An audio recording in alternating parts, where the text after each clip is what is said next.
Joining me now is Steve Cortes. He's a member of Donald Trump's National Hispanic Advisory Council, Wall Street strategist.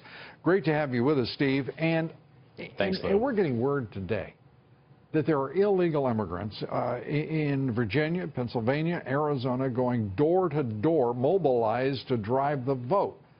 What do you make of this?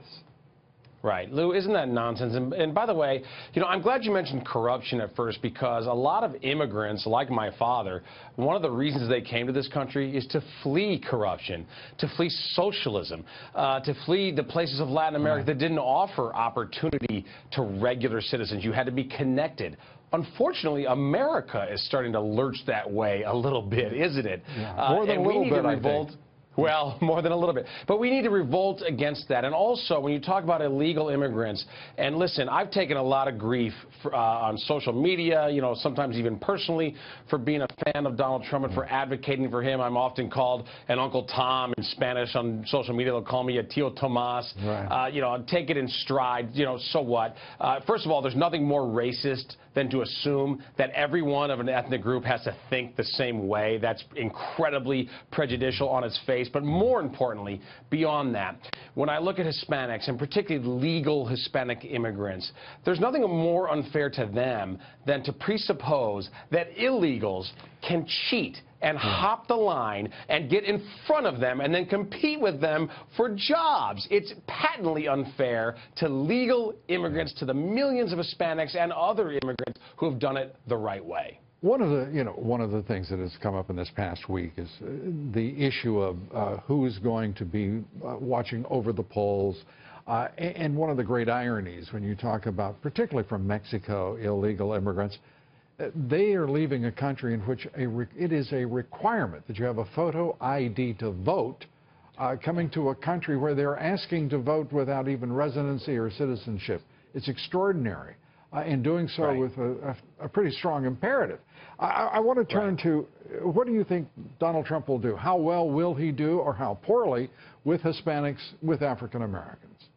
Well, also, Lou, just quickly to your point about showing identification. Sure. As a minority, I find that offensive that they think it's racist, liberals, to show ID. Are you saying I'm not capable of furnishing identification or of obtaining identification? I mean, I think that in and of itself is a paternalistic view that is ipso facto racist. But to get to your larger point, by the way, I agree with you, and you've just defined liberalism as its practice in this country. It's a subterfuge to get through a mindless position. One that would give equity and equality to all who are required to do it. But anyway, to your point. Right, as long as we're subservient to the state, right? Which is, in my mind, though, the opposite of real freedom.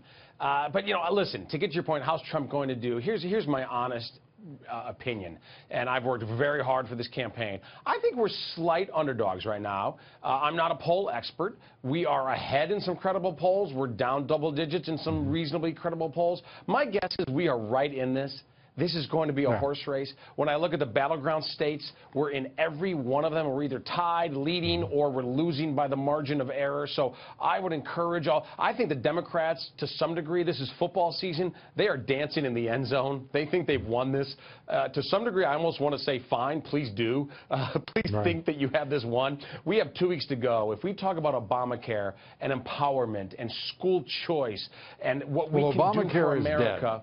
Obamacare is dead. You're talking about one surviving insurer. You're talking about 25% higher premiums on average. In many states, 50 to 75% increases in premiums to get to that average. I mean, this is outrageous.